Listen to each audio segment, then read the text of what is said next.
Ô, Lucas, bom dia, tudo Doutor bem? Fernando, bom dia. Como vai? Tudo jóia? Prazer, Tudo viu? bem. Prazer é meu. Nossa, precisava ter uma. Tem que colocar um fundo desse, né? Você baixou onde, Lucas? Eu tenho passo aqui para eu mandar para você. Peraí. Passa para mim, por favor, que eu já vou alterar aqui antes de começar a sessão.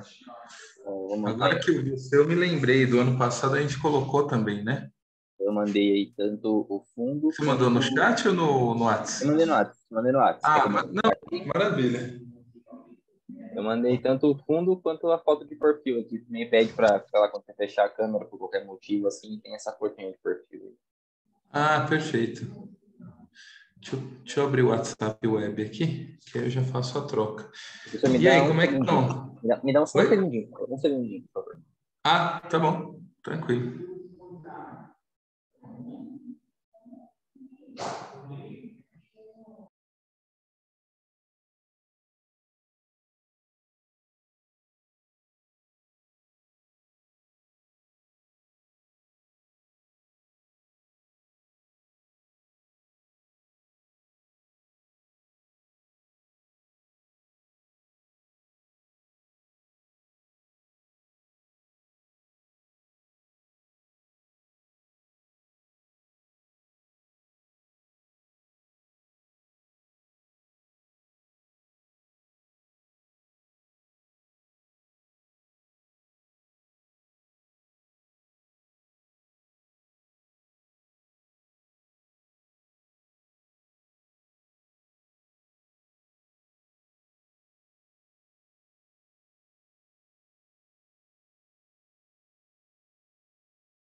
Opa, desculpa, professor. Tava. Não, imagina, já até aproveitei e já troquei. Ah, já tá perfeito aí agora. Vamos aproveitar, professor, enquanto o pessoal não chega, para Vamos, testar dar uma aqui, alinhada, né? testar os coisas aqui. Ô, Lucas, isso que eu ia te perguntar, você que vai fazer a transmissão dos vídeos? Isso, aham, eu faço. É que eu tô com eles aqui, mas eu estava tentando lembrar do ano passado e imaginei mesmo. É que aqui nas instruções que eu tenho fala que é o debatedor que faz Não, eu prefiro. Ah, Eu até então, prefiro. E aí depois, assim, o que que você acha melhor? Você acha melhor eu abrir primeiro para você perguntar? Ou você acha melhor abrir para a plateia e aí depois você complementa? O que que você prefere? Como você achar então, melhor? professor, não, para mim também tanto faz, sim. Nas sessões que eu participei de umas duas sessões na quarta e umas duas ontem. E na maioria Sei. dos casos, o pessoal, assim, quando o pessoal termina desculpa, o vídeo, aí o moderador já abre para o debatedor. E aí depois o debatedor ou devolve para o moderador fazer uma pergunta, ou abre para o pessoal também fazer uma pergunta. Mas também, vamos ver como é que vai estar o clima do pessoal, Tá. porque às vezes assim, o pessoal fica meio inibido de participar, porque Sei. aí minha garganta começou a ficar ruim já. Porque eu participei de Ah, muitas tem que sessões beber ontem, água. Minha a garrafinha tarde tá aqui, inteira. ó. A tarde inteira, a É, tarde tem inteira. jeito. Mas assim, às vezes, professor, também vale a pena você fazer uma coisa que eu percebi que funcionava bastante, assim, para instigar o pessoal a participar, é você Hum. abrir as perguntas para todo mundo, e aí eu já pego e faço assim, eu tenho uma pergunta aqui, sabe? E aí a gente faz esse joguinho, como se... Ah, pode Como, ser, pode ser. eu E, acho que fica mais e, interessante. e eu já participei de sessões mesmo virtuais, né? Que a turma faz dois encaminhamentos, ou pergunta tudo no final, ou faz o ping-pong, né? Eu acho melhor perguntar a cada final de sessão, você não acha? No Porque final senão da tá no sessão? quarto não, de cada Ou no final do apresentação, trabalho? desculpa. Ah, sim. É, Sabe por quê? exatamente. Senão tá no quarto trabalho e o cara nem Aí tem lembra que... mais o que que ele Nem ia lembra, né? perguntar da primeira. Exatamente. Mas, se eu não me Tá. engano, a disposição do tempo aqui que nós temos é funciona da seguinte forma: nós temos 8 minutos para cada Vídeo, né? apresentação, para cada vídeo, 8 minutos, depois mais 8 minutos para discussão desse trabalho. Isso para Tá. cada um dos 4. E no final da quarta apresentação, nós teríamos mais 22 minutos para fazer a discussão de tudo, assim, fazer uma opinião geral. Perfeito. Sabe? Perfeito. Tá. Não, Mas, para falar a maravilha. verdade, professor, mas para falar a verdade, nas sessões que eu participei quarta e ontem, a discussão É. aconteceu, assim, quase que exclusivamente só após o trabalho, porque chegando no final da última apresentação, tinha pouco tempo. Teria pouco tempo para o pessoal fazer a discussão, assim, e tal, de como um todo, sabe? Então, eu acho que Entendi. funcionou legal. Tá certo. Deixa eu Muito aproveitar e fazer o bom. teste aqui. Tá. Ó, o Então, vai Francisco chegando. da terceira sessão já está aí. Olá, Francisco, bom dia, tudo bem? Acho que seu microfone está fechado. Bom dia, tudo bem? Bom Daqui dia. Pedro. Tudo bom, tudo tranquilo. Seja bem-vindo, viu? Obrigado. Ver se roda legal aí o Lucas áudio. está Olá, só Vanessa fazendo Bezerra, aqueles testes de sou praxe. professora do IFRN Campo João Hã? Câmara, sou mestre em Engenharia da Produção e formada em... Beleza. Então, é isso mesmo. Perfeito. Ô, Lucas, e eu não lembro, você está fazendo o que nesse momento? Mestrado ou doutorado? Ou você já Mestrado, fez? professor. Mestrado. Estou na reta Ah, final aqui. Eu termino meu que mestrado legal. agora. Eu tenho que depositar até E abril de 23. é o Fábio que está te orientando? O lote, não? O professor Fábio, ele é meu co-orientador. Meu orientador oficial é o professor Hamilton. Mas o Ah, o professor Milton Fábio, Correia. o professor Fábio é quem está mais próximo de mim. Você está na Como a linha gente de está junto na... indicadores. É, exatamente. Como a gente está junto lá na FIA, então a gente está muito próximo das atividades da FEA também. Tanto que eu fiz Que até legal. eu fiz o pai com ele, a gente trabalhou numa disciplina no primeiro semestre e tal. Então... Bacana. Muito bom mesmo. Bom dia, Alberto, tudo bem? O Alberto é da primeira sessão. Então, Ah, maravilha. bom, o pessoal já chegou, né? É.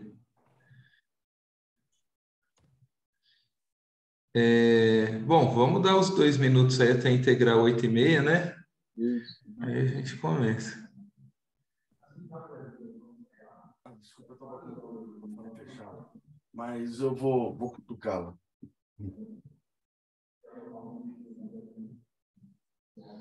Esperar um pouquinho. Mas a fé é legal, viu? Eu tive a oportunidade de fazer um mestrado, doutorado, acho que É diferente. é uma Eu fase só tive bacana um da pouco vida, viu? de azar, entre aspas, porque o meu mestrado caiu juntamente com a pandemia, né? Então, assim, eu fui para a FEA fazer aula para cobrir meus É, créditos umas 2 vezes. E foi um depois o resto... mestrado à distância, né, Lucas? Exatamente, completamente à distância. Eu fui para a FEA, assim, umas 2 vezes para fazer aula. Depois, no primeiro Sim. semestre desse ano, eu fui umas 3 vezes para acompanhar o professor Fábio, dando aula para graduação, e só. É Mal aquela fiz. vivência, né, de você estar ali num ambiente com professores, com alunos, de frequentar a Eu não fiz nenhum biblioteca, amigo. Não fiz nenhum amigo na FEA até agora. Puxa vida, viu? Mas, Mas temos doutorado bom, pela frente. então, no doutorado, porque eu estou pensando aqui agora, você está na fase de redação, né? Você já qualificou, não? Já qualifiquei. Então, agora é defesa, né? Então vai ficar para o Exatamente. doutorado, né? Basicamente, basicamente. Mas faz É, parte. Faz faz parte. parte, é. Eu, para falar a Isso, verdade, eu não estou achando ruim agora, nesse momento, mas não, porque assim, eu moro não tão perto da fé, né? Eu moro a umas 2 horinhas da fé. Então, querendo ou não, hum, já me economiza esse tempo. mas é em São Paulo mesmo, dentro de São Sim, sim. Paulo. Aham. Na verdade, ainda tá melhor, porque quando eu me mudei, que eu não sou daqui, eu sou do Paraná. Quando eu vim para cá, Hum, eu fiquei uns 3 meses na casa da minha madrinha, que, tipo, eu tava procurando casa, minha esposa também, a gente tava procurando um lugar mais próximo aqui, porque foi uma loucura quando a gente mudou para cá. Ela ficou num canto, eu fiquei em outro, e eu morava a quase 5 horas da terra. Eu morava lá na Zona Leste, lá no final da Zona Leste. Então, é. assim, era muito trampo, era muito Você complicado. Eu vê acordava que umas 4 da loucura que manhã para chegar na é. praia às 8. Que loucura que é São Paulo, né? Eu moro em Jundiaí, eu gasto 1 hora até a fé. E a pessoa dentro de São Paulo gasta às vezes mais, né? É, eu morava numa cidade que você gastava 20 minutos para você cruzar a cidade. Aí eu vim Loucura, para né? cá. É bizarro. Tá certo. Bom, Lucas, nós temos aqui o Alberto e o Francisco, que eles são provavelmente os apresentadores de 2 dos 4 trabalhos, e na ordem que os trabalhos estão, seria o primeiro com o Alberto e o terceiro com o Francisco. Leandro, desculpa. Quem vai apresentar a minha orientada, Claudirene, eu acabei de falar com ela está entrando. Tá? Ela falou que já está Perfeito. entrando. É ela que vai apresentar, tá? Eu só vim Tá. acompanhá-la. Não, perfeito. Você acha que... Bom, acho que uns 2 minutos, Alberto. Não, ela acabou de dizer que estava entrando, então... entrou O não é ela. Marcelo. Não. Marcelo Eustáquio. Marcelo é todo... Ela falou ainda são 8h29, falta 1 minuto, então tá bom. Ela está entrando. A gente brinca, né? O trânsito da rede, né? Da internet, né? Não, tranquilo, tá bom. Se você quiser passar outra adiante, porque ela está vindo mesmo, ela vai chegar já já, tá? Mas se você quiser começar com outro, fica para a segunda apresentação. Por mim, sem problema, professor Leandro, que o senhor preferia ele como moderador. O Francisco, pelo que eu entendi aqui na ficha, Francisco, o teu trabalho é de autoria única, é isso? Não, só tem eu para apresentar, mas tem outros autores também. Tem outros autores, mas você será o apresentador, né? Isso. Tá. Então, vamos fazer o seguinte, vamos fazer a abertura oficial aqui da sessão, e se nesse meio tempo a nossa apresentadora chegar, ela faz. Ela vai chegar. Senão a gente passa para você, tá, Francisco? Tá bom? Então, o Marcelo também, né, professor? O Marcelo, ele está no segundo tempo. O Marcelo é do terceiro, né? O Marcelo é do terceiro, isso. Marcelo, bom dia, tudo bem? Bom dia, pessoal. Beleza? Bom dia. Você será o apresentador do trabalho? Positivo. Perfeito. Então, nós temos aqui dois potenciais trabalhos já para serem apresentados, né? Então, vamos começar. Bom dia a todos, sejam bem-vindos, né? Eu não direi a esta sessão do SEMEAD, aliás, a esta edição do SEMEAD, porque provavelmente vocês já estão aproveitando o evento aí ao longo dos dias, né? Mas sejam bem-vindos a esta sessão. A Claudirene entrou aqui. Nós vamos ter 4 trabalhos, tá? Dentro da área de operações e artigos aplicados. O Lucas, que me acompanha aqui, será o nosso debatedor. Então, ele traz aí bastante... várias reflexões, perguntas bem interessantes, e fiquem à vontade para fazer também as perguntas que acharem pertinentes, tá? Nós vamos ter 8 minutos para nós vermos a apresentação que vocês já gravaram, e na sequência mais 8 minutos para perguntas, debates e reflexões. Claudirene já está aqui conosco, seja bem-vinda, Claudirene, bom dia. Bom dia, desculpa, a gente já atrás de um pequeno ajustezinho doméstico aqui para fazer aqui com o meu cachorro, desculpa. Uma pergunta, eu que apresento o PowerPoint ou vai ser a gravação? Vai ser a gravação. O Lucas vai conduzir aí as imagens, tá bom? Mas fique depois à vontade, Claudirene, para contar um pouquinho sobre a construção do trabalho, os principais achados, tá? E responder as perguntas, ótimo. Tá bom? Então, muito obrigado pela presença de todos, e nesse momento eu passo a palavra para o Lucas. Obrigado, professor Leandro, obrigado, professor Alberto, professor Francisco, professora Claudirene, professor Marcelo, os presentes aqui na nossa sessão de hoje. Eu queria começar dizendo que é um grande prazer, porque, particularmente para mim, é a primeira versão do SEMEAD que eu participo como voluntário, como debatedor, não apenas na perspectiva de quem está apresentando trabalhos. Então, para mim também está sendo uma experiência muito legal. E a gente vai dar início à sessão de trabalhos, de apresentações, com os vídeos que o professor Leandro comentou, mas eu também comento que nós temos a possibilidade, já que a Claudirene apontou essa questão, nós temos a possibilidade, professor Leandro, de fazer a apresentação dos slides após o vídeo, caso queira complementar alguma coisa, queira abordar algum assunto. Perfeito. Dentro da margem dos 8 minutos, ainda é possível que nós possamos fazer essa questão. E, eventualmente, né, Lucas, até fazer a exposição de determinado slide para ilustrar uma resposta, né? Justamente, uma determinada pergunta. Exatamente, perfeito. Então, a gente vai começar com a apresentação, seguindo a sequência que tem no cronograma oficial, é a gestão da qualidade e satisfação do cliente. Só que esse não é o da Claudirene, professor, o primeiro. O primeiro aqui era do João Paulo, da Vanessa e da Haline, Acho que a Vanessa acabou de chegar, mas nós começaremos com o da Claudirene, do professor Alberto. O senhor que manda. Porque aqui na ficha do site do SEMEAD, na ordem dos vídeos, o dela está em primeiro lugar, mas É mesmo? para mim está aparecendo em primeiro.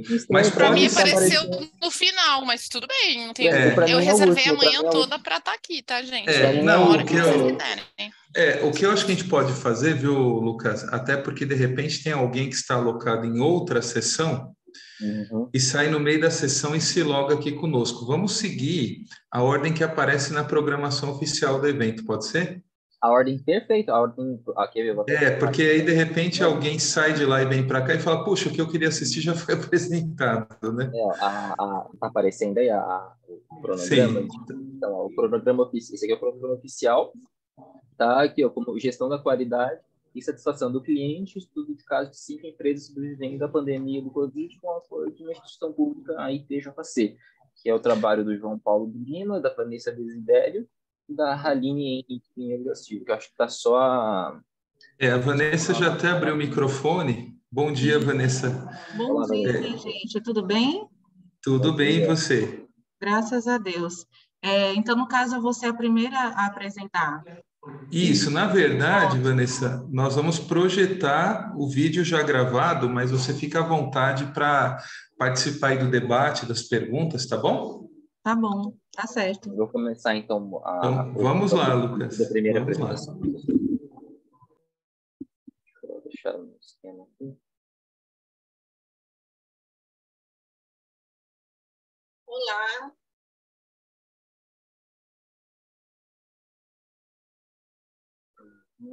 Aí, pronto. Tá aparecendo aí em full screen, certinho? Meu nome é Vanessa Desidério e eu sou professora do IFRN Campus João Câmara. Sou mestre em Engenharia da Produção e formada em Administração e também oriento os alunos João Paulo Lima dos Santos, graduando em Administração Pública, e aluno Aline Henrique Pinheiro da Silva, nossa aluna também de graduação Tecnologia e Marketing. Ambos são do IFRN, e o IFRN, no campus João Câmara, tem também uma incubadora, que foi coordenada por mim até o mês passado, e o ano passado todo, chamada Incubadora Tecnológica do campus João Câmara. E essa incubadora, ela assessora empresas através de consultorias e oficinas.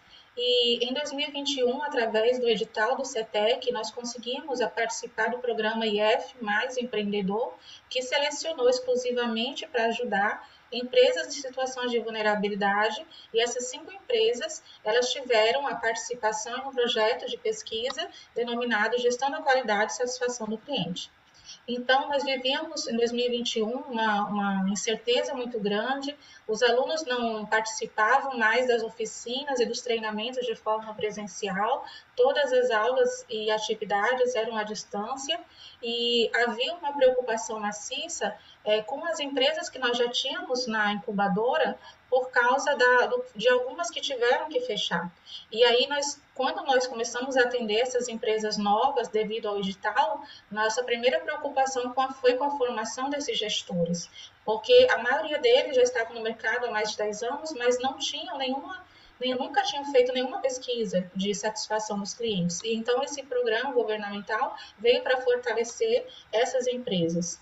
E os alunos começaram a estudar a temática, gestão da qualidade, satisfação dos clientes, e no artigo vocês vão ver várias citações. E aí, nesse levantamento, eles consideraram de maior relevância para apresentar aqui a citação de Lobo, que fala que, na atualidade, é um fator de mercado, os clientes estão buscando segurança com relação aos produtos, eles não aceitam uma qualidade inferior. Para poder comprar, eles precisam sentir-se seguros em relação a isso. E Lopes aponta também que a simpatia, a eficiência, a disponibilidade dos colaboradores, a limpeza do estabelecimento, a apresentação e a qualidade da infraestrutura e equipamentos são alguns aspectos que podem ser considerados para medir qualidade do serviço. Em relação à satisfação dos clientes, eles apontaram aqui Souza como sendo uma mais relevante. Satisfação é um estado cognitivo e emocional transitório, resultante de uma experiência única ou acumulada com o serviço, consumo ou utilização de um produto onde o cliente satisfeito está convencido de aquisição de um determinado produto ou serviço foi algo positivo, que facilita a hipótese de uma relação de continuidade entre cliente e empresa. Então, baseado nessa relação de confiança entre empresa e cliente, eles chegam até a se tornar evangelizadores daquela empresa, levando e recomendando a sua empresa para outra pessoa. E aí nós vimos que o Net Promoter Score, né, NPS, é muito consolidado e muitas empresas utilizam ele, mas ele é muito restrito a uma questão de pergunta quantitativa única. E aí, já a escala cervical é muito completa, vem sendo usada desde 80, da década de 80. No entanto, no cenário pandêmico, onde nós não poderíamos fazer uma pesquisa longa de antes e de depois, da percepção e da expectativa do cliente, nós nos deparamos também com a QFD, que promove essa investigação através da sugestão de clientes e depois uma assessoria para melhorar algum importante aspecto que foi levantado na pesquisa. Então, a mescla dessas três medidas resultou na pesquisa que fizemos com as 5 empresas, utilizando questionários abertos e fechados. Nesse trabalho, nós apresentamos apenas os questionários fechados e as respostas de 381 pessoas, elas promovem essa pesquisa que levou a verificar que existe satisfação, embora existam também elementos que precisam ser melhorados. Então, inicialmente, levantamos através do NPS em junho e depois, juntando todos esses elementos dos três métricas, fizemos novamente em setembro. Então, aqui nós temos a classificação do NPS e a classificação das métricas cervical já adaptada com apenas 5 dimensões.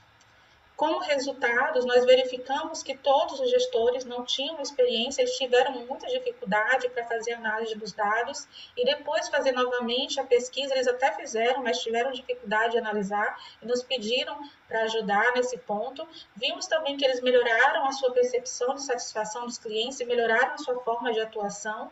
Verificamos que o cliente oculto junto aos funcionários trouxe uma melhoria para que o funcionário colaborasse com o gestor. Nós criamos uma semana empreendedora com várias oficinas para atacar essas fragilidades em 2021, no mês de outubro, e verificamos também que houve uma percepção de satisfação nas variáveis quantitativas e que as variáveis abertas também ajudaram para dar continuidade a essa percepção de satisfação.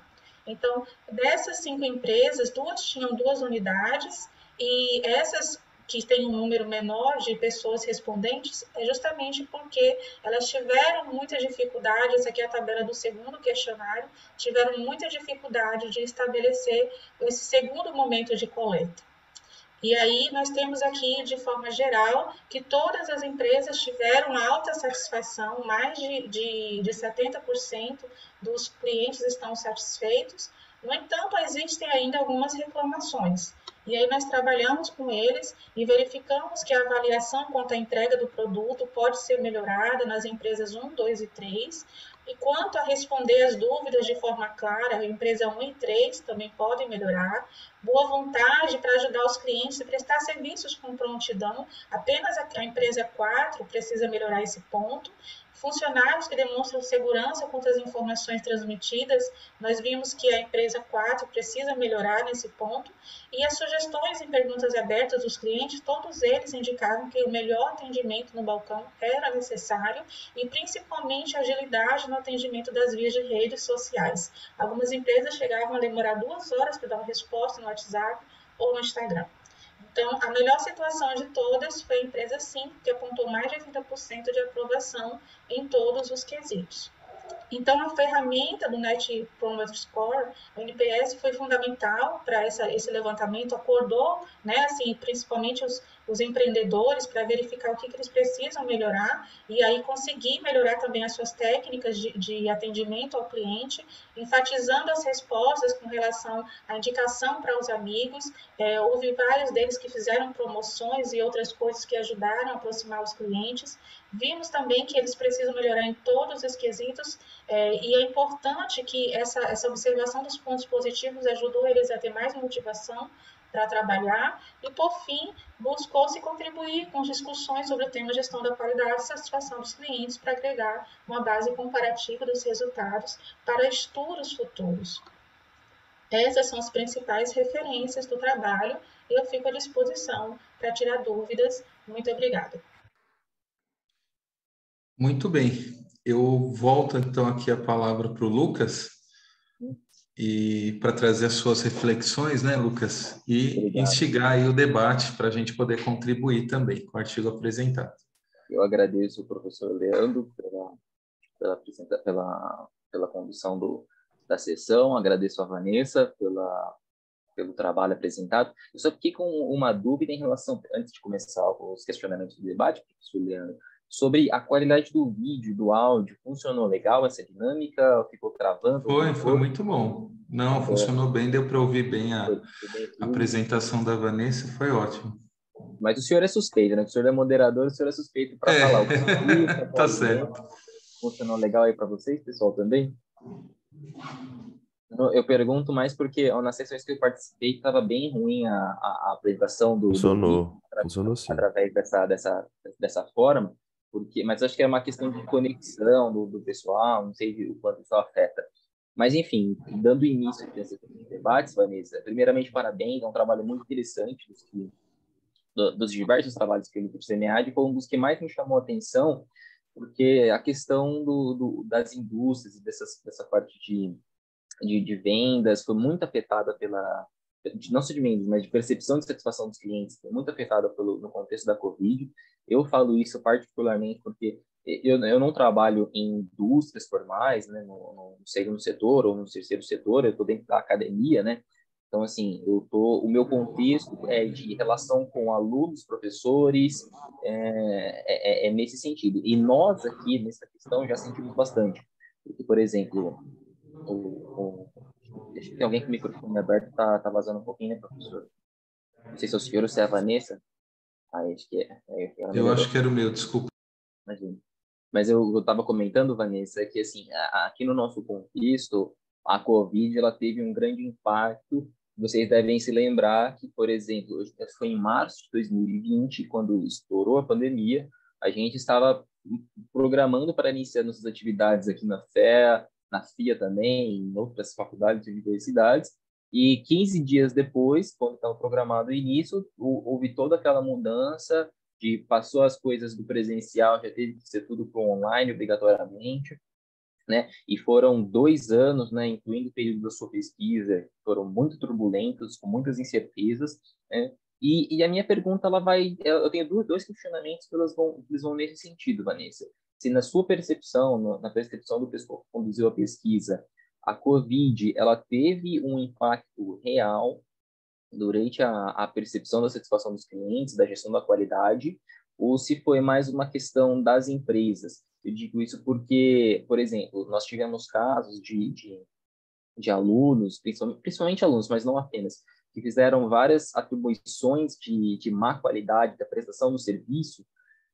Eles deram essa atribuição à faculdade ou à instituição especificamente, ignorando o contexto da Covid. E eu queria entender, na sua percepção, se a Covid ela teve um papel importante na percepção desses clientes, na percepção dos respondentes, na hora deles fazerem essa pesquisa, o quanto isso foi impactante, né? E também uma segunda questão, que é um complemento da primeira, é se você notou que o setor de atuação das empresas também afeta a percepção dos clientes. Porque, assim, você, pelo que eu vi, pelo que eu li do seu trabalho, dessas 5 empresas, eu vi que tinham 2 que eram gráficas, acho que tinha uma empresa de informática, me corrija, por favor, mas acho que era isso mesmo, e tinha uma indústria de alimentos, né, de doces, gourmet, alguma coisa assim. Isso mesmo. E aí a minha pergunta ela vai nesse sentido também, né? A segunda pergunta, se a área de atuação dessas empresas também poderiam ser um fator de alteração da percepção da satisfação dos clientes, né? Ou somente o contexto da Covid. Desculpa ter me alongado na pergunta, professor, mas acho que é importante a gente fazer esse preâmbulo para fluir melhor. Não, são pertinentes, né? Vamos lá, Vanessa, a palavra é sua. Ótimo. Foi muito importante você mostrar isso aí, que não foi só aqui no Rio Grande do Norte, né? Então, você percebeu também essa mesma questão onde você está. E aí, o que acontece?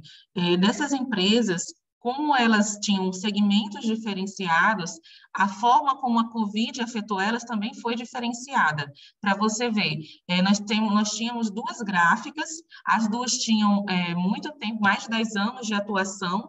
Uma delas, que foi a gráfica mais antiga, ela fechou. No final, depois, em novembro, ela fechou e se transformou em uma padaria. Olha só, por causa que eles viram, eles não conseguiram, eles permaneceram com os funcionários que eram de mais alta qualidade, que ofereciam maior qualidade de prestação de serviços para os clientes, mas não tinha demanda. Eles não tinham, então afetou consideravelmente, a Covid afetou consideravelmente esse segmento gráfico, porque eles trabalhavam, era uma indústria gráfica que trabalhava com grandes produções, e aí as pessoas não estavam mais comprando nada, estava todo mundo fazendo tudo online, e aí eles terminaram que ficaram sem demanda, eles não tinham mais, ele ficava desesperado, porque muitas vezes eles passavam semanas inteiras sem receber um pedido, e antes não era assim. Então, chegou um momento que não tinha mais condições de manter os funcionários, e aí eles tiveram que fechar. Ficou só com ele e a família, e aproveitaram um outro prédio que eles tinham alugado, que era uma padaria, eles receberam esse prédio e continuaram tocando a padaria, mas a gráfica fechou. Tiveram que vender as máquinas, tudo, porque não tinha condições de manter.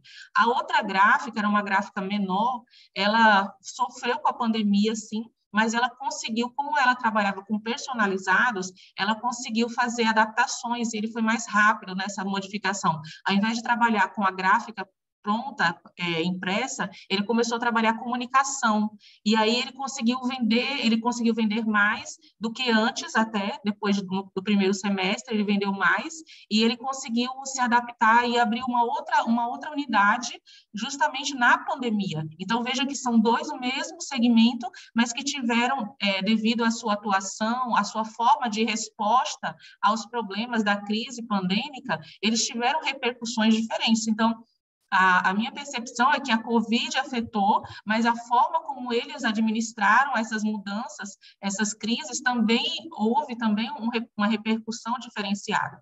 Aí, a outra, que era da indústria de bolos, de doces gourmets, ela trabalhava só com bolos grandes. E aí, quando ela se viu sem encomendas, o que ela começou a fazer? Além de inserir o delivery, né, a gráfica também começou a fazer isso, a gráfica que permaneceu, mas essa menina, ela é muito antenada à internet, então ela começou a seguir blogueiras, ela começou a fazer doces personalizados de acordo com as influencers que ela tinha contato, e ela começou também a trabalhar com bolos para poucas pessoas, porque as pessoas começaram a fazer festas de forma online. Então, ela começou a fazer bolos para 5 pessoas, 10 pessoas, então ela conseguiu se adaptar. Então, houve uma interferência grande na demanda dela de confecção, de produtos, mas ela conseguiu se adaptar. E o outro, que era da área de portas automáticas, ele teve uma repercussão muito positiva, apesar de que ele não estava preparado para a demanda, porque ele trabalhava com portas automáticas, mas como na pandemia as pessoas não estavam mais, todo mundo estava trocando as portas de abrir por portas automáticas, aumentou muito a demanda dele e ele não estava conseguindo, no final ele não estava conseguindo mais atender a demanda. Então, só que o pai dele também adoeceu. E aí o Covid impactou ele, porque o pai dele é quem dominava mais a tecnologia. Ele ficava na frente da loja, na parte comercial, ele recebeu muitas demandas, mas como o pai dele adoeceu de Covid, ele teve que tomar a frente de tudo, ele não estava preparado para atender essa demanda e ele perdeu muitos clientes. Então, veja aí a forma como a Covid terminou afetando todos eles, né? E todos eles tiveram várias formas diferentes de lidar com isso. E a questão da satisfação, da percepção dos clientes é que antes já existiam alguns itens que precisavam ser melhorados, como, por exemplo, a questão do atendimento via WhatsApp, via redes sociais, Instagram, só que eles não estavam conseguindo fazer esse atendimento, porque antes tinha uma demanda pequena, antes da pandemia, as pessoas iam muito para o balcão, e com essa questão do Covid, eles começaram a atender delivery, eles não estavam conseguindo atender. E aí eles não fizeram aquela adaptação que a gente pediu depois nas oficinas para utilizar todo o WhatsApp Business. Ele tinha o WhatsApp Business, mas utilizava como se fosse pessoal. E a gente ensinou eles a utilizar o robô, né, que permitia as mensagens automáticas, para que ele pudesse atender essa demanda, porque sozinhos eles não estavam conseguindo. Então, realmente afetou, mas afetou de forma diferente para cada um. Perfeito, maravilha, Vanessa. Realmente é muito instigante, né, a fazer essas análises agora sim aqui. Não sei, professor Leandro, se você concorda, que a gente pode comentar que já estamos num momento assim de fim de ciclo de Covid, né? Embora eu tenha notado que está aumentando os casos novamente, com novas variantes. Pois é, isso é preocupante, né? Exatamente. Inclusive, eu já vi, não sei o quanto vocês estão próximos disso, pessoal, mas já vi que tem várias faculdades aqui que já estão não apenas recomendando, mas demandando, obrigando a utilização de máscaras novamente e tudo mais, né? Mas é muito instigante a gente analisar como as empresas reagiram a esses problemas da Covid, né? Agora que passou a turbulência mais grave, né? Então, é muito instigante a gente conseguir fazer essas análises nesse momento, né? E realmente, Vanessa, foi muito interessante, porque eu estive no Nordeste há pouco tempo atrás, né, como seu trabalho foi realizado dentro desse contexto do Nordeste, que tem demandas e preocupações. Eu imagino, né? Foi o que eu percebi. Eu passei 10 dias no Nordeste, né? Mas claro que foi um outro contexto. Eu passei 10 dias em lua de mel, então eu não estava ali nas indústrias, nas fábricas, no dia a dia do pessoal trabalhador, né? Mas ainda assim, eu consegui perceber que as coisas funcionam num ritmo diferente quando comparadas, por exemplo, aqui com São Paulo. E eu imagino que o jeito que foi afetado os negócios lá foi de um jeito assim bem... As pessoas realmente não estavam preparadas, né? E eu consegui... o toque que eu mais consegui perceber dentro do seu estudo foi essa questão, né? Da não preparação, das pessoas não estarem realmente prontas para encarar esse tipo de crise, né? Professor Leandro, eu vou encerrar aqui as minhas colocações, até por questão de tempo, mas eu passo a palavra de volta para você, para o pessoal com outros apontamentos. Mas eu agradeço muito, Vanessa. Parabéns pelo seu trabalho. Bom, nós temos outros... Desculpa, Vanessa, você ia falar, eu acabei te cortando. Pode falar, por favor. Não, era só para agradecer. Obrigada aí pela oportunidade. E realmente eles não estavam preparados, mas vamos dizer assim, o contexto forçou, né? Quem só conseguiu permanecer, quem se preparou, quem se adaptou. Bom, temos também Claudirene, Francisco, Alberto, Marcelo. Quem quiser tirar alguma dúvida, fique à vontade. Eu só queria fazer... Pode fazer uma pergunta? Por favor. Tá me ouvindo? Sim, Vanessa, sim. você falou do NPS e falou de uma outra métrica, né? Meu trabalho foi no varejo também, né? O NPS é uma métrica muito firme no mercado, muitas empresas utilizam, né? Como referência. E como que você viu isso, de ter outra métrica? Você fez tudo no NPS e usou essa outra métrica, ou você acha que poderíamos tentar melhorar as métricas de atendimento não usando NPS? Não sei se ficou claro o que eu estou pensando.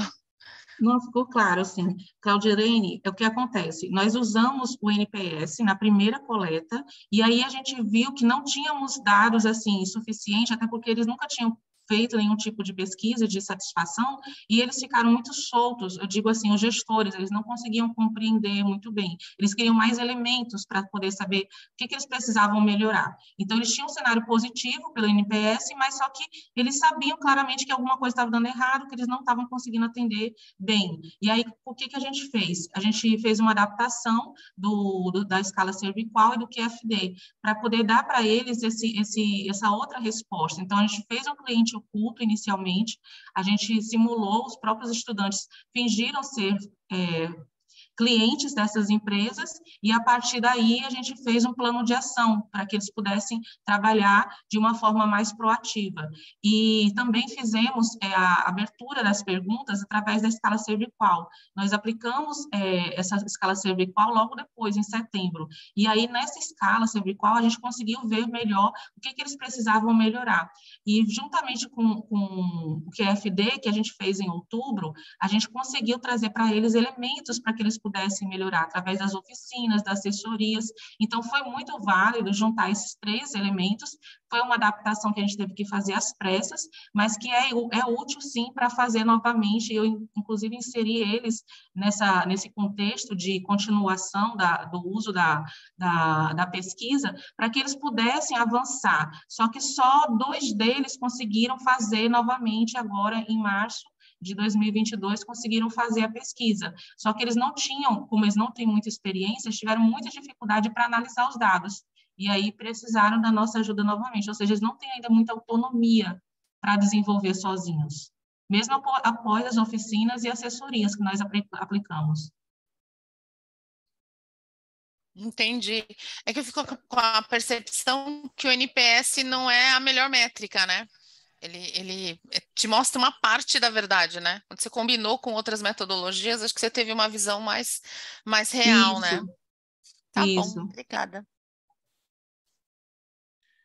Muito bem. E é interessante, né, o trabalho da Vanessa explorar também o modelo do Parasunaman, porque ele é um modelo de satisfação de cliente, né? A gente às vezes vai muito para os modelos mais as ferramentas da qualidade do Ishikawa, pega coisas mais industriais, mas quando a gente fala de serviço, olhar o cliente é fundamental, né? E aí, assim, acho que não está no escopo da pesquisa, mas a título de reflexão, talvez num segundo momento, Vanessa, olhar também o quanto que essa aproximação dos clientes, né, pode trazer inovação, né? Porque na medida que eu começo a entender melhor o cliente, me relacionar com ele, eu começo a ter insights para inovação de produto e serviço, né?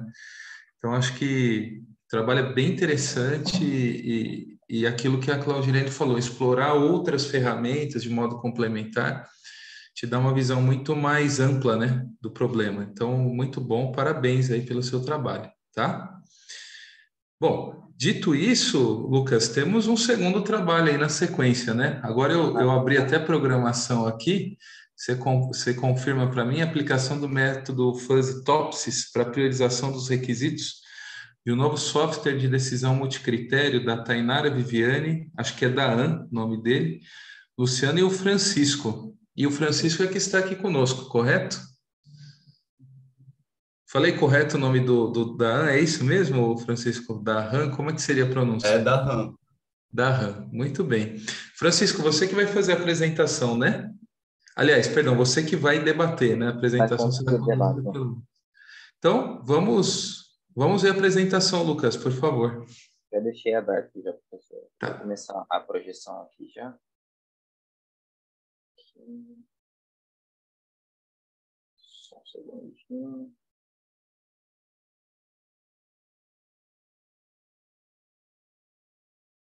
Tá aparecendo. O trabalho que eu vou apresentar é intitulado Aplicação do método Fuzzy Topsys para a priorização dos requisitos de um novo software de decisão multicritério. É de autoria de Tainara, Viviane, da RAM e Francisco, da UTFPR, e Luciano, do IFTO. Esse trabalho é financiado pelo edital universal do CNPq. A definição de requisitos ela é essencial na engenharia de software. É nessa atividade que o cliente especifica quais são as características desejáveis ao produto, para que esse produto possa ser projetado de forma a atender às suas necessidades. Diante disso, a priorização de requisitos ela é especialmente útil quando se deseja estabelecer uma listagem de requisitos essenciais para a criação de um produto mínimo viável. Essa priorização de requisitos ela é frequentemente abordada na literatura como um problema de tomada de decisão multicritério, e apesar de haver várias aplicações para a priorização de requisitos de softwares de diferentes tipos, nós constatamos a ausência de trabalhos voltados à priorização de requisitos de softwares de tomada de decisão multicritério. Sobre o contexto de aplicação desse estudo, ele se passa num projeto de pesquisa financiado pelo CNPq, que iniciou o desenvolvimento de um software de tomada de decisão multicritério baseado na técnica hesitante Fuzzy Topsys, e o pessoal da equipe identificou 2 softwares apenas baseados em técnicas hesitante Fuzzy, nenhum desses softwares baseados nessa técnica hesitante Fuzzy Topsys. Então, dada essa oportunidade, o presente estudo ele realiza uma aplicação do método Fuzzy Topsys para realizar a priorização dos requisitos desse novo sistema que está sendo desenvolvido. E essa aplicação foi, então, baseada pela norma ISO 25000, que trata de requisitos e avaliação de qualidade de software. Quanto ao método, a pesquisa foi iniciada pela pesquisa bibliográfica, né, que consultou várias bases de dados para levantar estudos sobre requisitos de software, norma ISO 25000 e Fuzzy TOPSIS. Também foram feitas buscas em bases de patentes, para levantar softwares com interface gráfica baseados em técnicas multicritério fuzzy. A coleta de dados foi feita com pesquisadores que atuam nesse projeto. 3 deles atuaram como decisores para identificar os requisitos a serem avaliados no método Fuzzy TOPSIS e definir seus respectivos pesos. Na etapa de modelagem e aplicação, foi construído um modelo Fuzzy TOPSIS no software Microsoft Excel e os dados coletados foram então inseridos nesse modelo para gerar o ranqueamento que define a prioridade dos requisitos. Essas são as etapas do método Fuzzy TOPSIS. A gente inicia pela definição da matriz de decisão e do vetor de pesos com base nos julgamentos linguísticos dos decisores. No passo 2, é feita a normalização dos valores dessa matriz utilizando essas equações. No passo 3, a gente faz a ponderação utilizando o vetor de pesos. No passo 4, define as soluções ideais positiva e negativa. No passo 5, calcula as distâncias dos valores obtidos nos passos 3 e 4. E no passo 6, a gente sintetiza os valores obtidos no passo 5 e gera, então, um nível de prioridade para cada requisito. Quanto mais próximo de 1 esse valor, maior é a prioridade de cada requisito. Quanto aos resultados da aplicação, o decisor 1, então, é o coordenador do projeto, os decisores 2 e 3 são pesquisadores que atuam no projeto e possuem experiência com técnicas hesitante fuzzy. Eles definiram os requisitos com base nas necessidades do projeto e também na análise de estudos sobre técnicas hesitante fuzzy, no levantamento de softwares anteriores, né, que utilizam teoria dos conjuntos fuzzy. E esses requisitos foram, então, definidos de forma alinhada às características da ISO 25000, incluindo funcionalidade, usabilidade, segurança, portabilidade, confiança e manutenibilidade. Então, aqui na primeira coluna, a gente tem as subcaracterísticas relacionadas a cada uma das características que eu comentei anteriormente. Temos os requisitos definidos pelos decisores, os pesos, né, dados em julgamentos linguísticos, numa escala que vai de muito baixo até muito alto. E aqui a gente tem os requisitos também baseados na literatura. Essa tabela continua aqui, a gente tem também os pesos atribuídos aos decisores, né? O coordenador do projeto recebeu peso muito alto por ter maior responsabilidade sobre o projeto, enquanto os outros pesquisadores receberam peso alto. Aqui a gente tem a matriz de decisão feita a partir da conversão dos julgamentos linguísticos para a forma de números fuzzy triangulares, conforme Shen 2000. Também foi feita a conversão dos pesos dos decisores. Aqui já tem a matriz normalizada e ponderada. Aqui a gente tem as soluções ideais que foram definidas com base em Shen 2000. E depois as matrizes de separação, né, resultantes dos valores anteriores, a matriz de separação positiva e a negativa. Por último, a gente tem o ranking, né, em que dá para perceber um empate entre alguns requisitos. Os decisores optaram por selecionar até a 8ª posição, porque eles possuem aqui maior pontuação, e dada a limitação de tempo e de recursos do projeto, também eles decidiram deixar os outros requisitos para implementação em versões futuras do software. Então, dá para ver aqui que o uso de critérios quantitativos e qualitativos ficou no topo do ranking, a atribuição de pesos aos critérios, o software ser autoexplicativo, permitir cadastro, exclusão e alteração de contas do usuário, além de promover que ajuda ao usuário, permitir o uso de diferentes escalas linguísticas, dentre outras funcionalidades. Os decisores, então, concordaram com esses resultados, acham que o método exprime resultados adequados a proposta, a necessidade deles. Vale destacar, então, a capacidade desse método de apoiar a tomada de decisão em grupo, de ajudar em decisões sob incerteza, permitir a atribuição de julgamentos linguísticos. É importante destacar que os resultados apresentados aqui, eles vão ser utilizados nas próximas etapas de desenvolvimento desse software, incluindo a elaboração de storyboards, diagramas, implementação e testes. A principal contribuição tecnológica está no modelo desenvolvido, que pode ser adaptado e reutilizado por pesquisadores, né? Ele está disponível na base de Mendeley Data.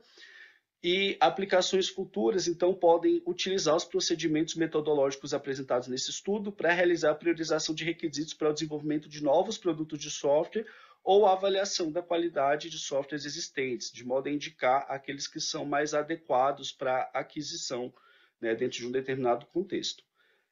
Essas, então, são algumas das referências utilizadas nesse estudo, né? Eu coloquei aqui somente as usadas na apresentação, há várias outras referências lá no trabalho. Então, queria agradecer a atenção de vocês e agradecer também ao CNPq pelo financiamento desse estudo. Obrigado. Muito bem. Então, agora, excelente apresentação também, obrigado. E a gente passa agora, Francisco, para o Lucas iniciar aí o debate, tá bom? Primeiramente, Francisco, parabéns pela sua pesquisa. Acho que de todos os trabalhos que eu li, né, tanto das sessões de quarta-feira, sessões de ontem, o seu foi um dos mais complexos, porque foge completamente da minha atuação de pesquisa, né? Eu estudo principalmente gestão de risco, desempenho organizacional, estrutura, estratégia, né? Tá bem longe do escopo de engenharia de software, né, que é o que vocês atuam aí. Queria cumprimentá-lo, principalmente também ele, porque é difícil a gente ver esse tipo de trabalho, nesse tipo de evento, né? É mais fácil a gente encontrar esses trabalhos tão mais específicos, né, professor Leandro? Em revistas, ou um congressos do tipo Context, né, que é mais voltado para a tecnologia, né? Para ser bem honesto, no CMEAD aqui, né, também acho que é a primeira vez que eu participo da área de operações, né? Então, talvez seja por isso que eu não tenho tanta familiaridade com esse tipo de trabalho. Por isso que eu tive que lê-lo umas 2, 3 vezes para conseguir entender. E, com certeza, assistindo sua apresentação, clarificou bastante a ideia do trabalho. Então, parabéns. Cumprimental também, porque o Francisco é perto da minha região, professor. Ele acho que é de Toledo, ali, pelo que eu percebi, né, da UTFPR, né? Então, eu sou de Maringá, então estamos ali a 200, 300 quilômetros ali de distância. Então, cumprimentar o colega de região. E em relação ao trabalho, Francisco, eu queria compreender que vocês estão desenvolvendo esse software, né, baseando ali nos requisitos para a construção desse software de acordo com os requisitos ali dos decisores 1, 2 e 3, né, dando os pesos específicos para cada um, né, de acordo com o cargo do decisor. É isso, né, só para eu entender essa parte. É isso.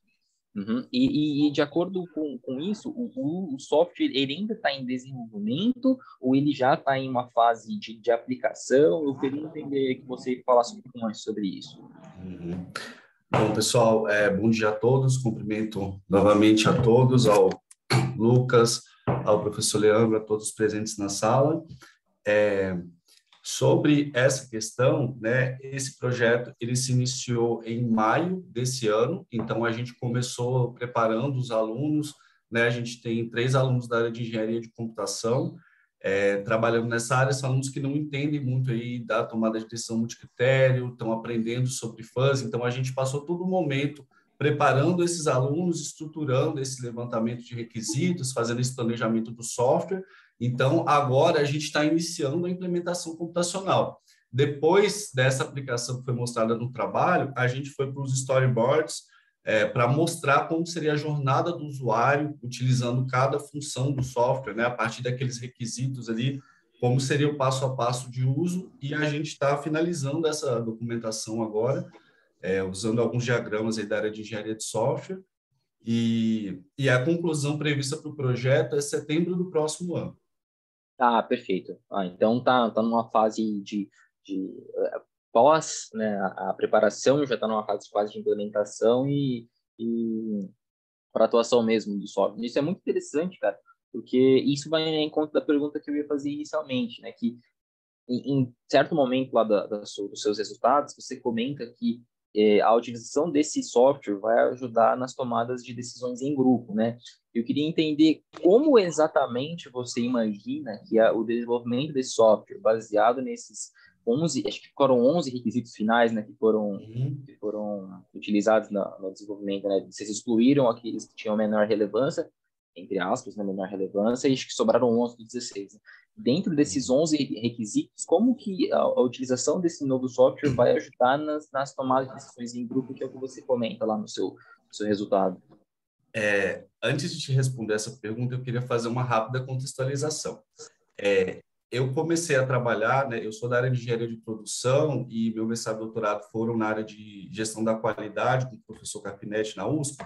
E naquela época o professor Capinetti estava migrando um pouco de área, tentando entender melhor algumas ferramentas usadas na literatura, e aí eu iniciei o mestrado nessa época e a gente percebeu o amplo uso da lógica fuzzy na literatura, que era algo que no Brasil praticamente não existia, muito mais dentro da área de engenharia de produção. De lá para cá a gente vem trabalhando nessa área, e a gente percebeu, ao fazer uma série de modelos para várias questões, a dificuldade prática de fazer esses sistemas funcionarem sem um software que oriente esse processo. A maioria dos sistemas são feitos em MATLAB, em Excel, em ferramentas que requerem conhecimento, né, de especialistas, etc.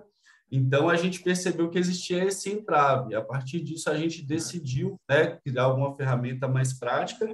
E essas ferramentas, existem muitas técnicas multicritério, e elas, por si só, elas já trazem algumas funcionalidades, digamos assim. Algumas são adequadas para decisão em grupo, ou seja, permitem que vários decisores deem sua opinião e tentam agregar esses valores. Algumas consideram o peso, a importância de cada um desses decisores, outras não. E aí a gente escolheu uma técnica que fosse adequada, né, que tivesse menos limitações, que fosse mais adequada dentro desse contexto. E a ideia, então, para a decisão em grupo é utilizar o Hesitant Fuzzy Linguistic Topsis, porque ele permite que a gente colete a opinião de vários decisores, não tem limitação no número de decisores, e, além disso, ele permite que a gente dê pesos diferentes para a opinião desses decisores, né? Aqueles que têm maior tempo de experiência, maior responsabilidade sobre a decisão, acabam tendo uma relevância maior. Então, essa ideia de apoiar a decisão em grupo vem de uma própria funcionalidade que já está na técnica, que não são todas as técnicas que possuem. Entendi. Perfeito.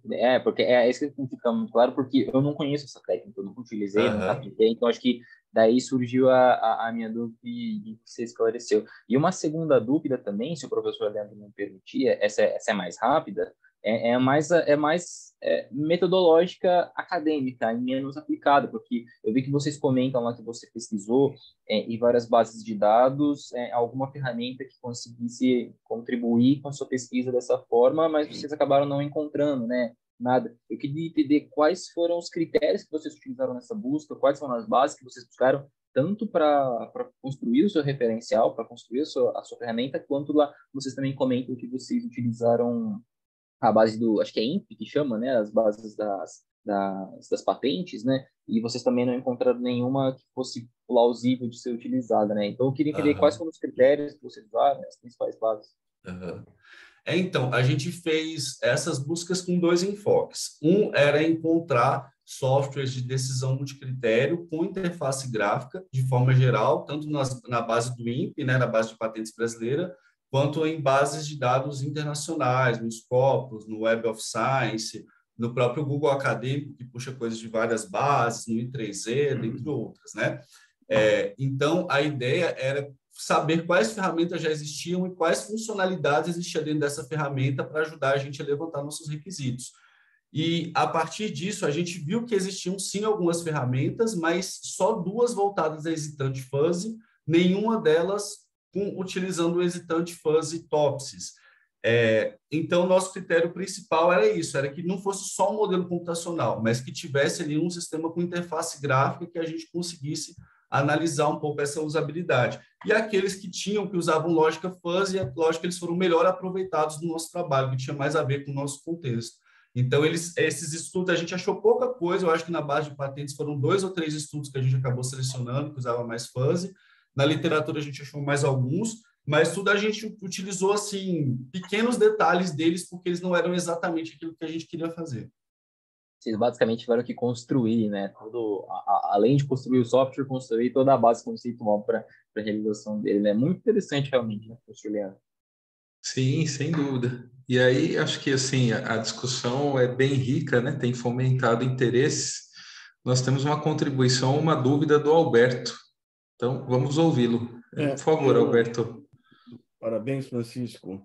Me chamou muito a atenção o teu trabalho. Vocês estão me ouvindo bem? Sim. Estamos. Me chamou muito a atenção porque eu sou professor do mestrado profissional em Administração do Desenvolvimento de Negócios do Mackenzie. E a Claudilene foi minha aluna. E eu uso eu trato minha disciplina inteligência de negócios, né? Mas eu dou uma partezinha lá onde eu uso multicritérios para falar sobre decisão. Porque, no fundo, inteligência de negócio é para tomar decisão, né? Você ter base para tomar decisão.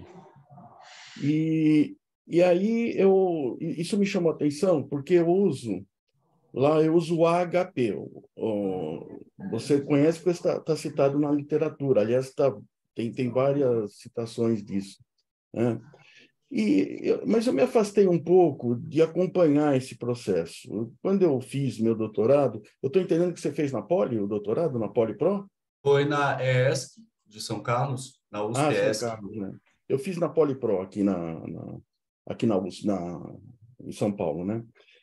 E nós usávamos muito lá o HP. Meu orientador na época, isso já no século passado, ele falou assim, o SAAT agora está tratando do ANP, Network, não sei se chegou a ter acesso a isso, e me chamou, e aí ele quis que eu usasse o ANP, eu usei, me acostumei e uso até hoje.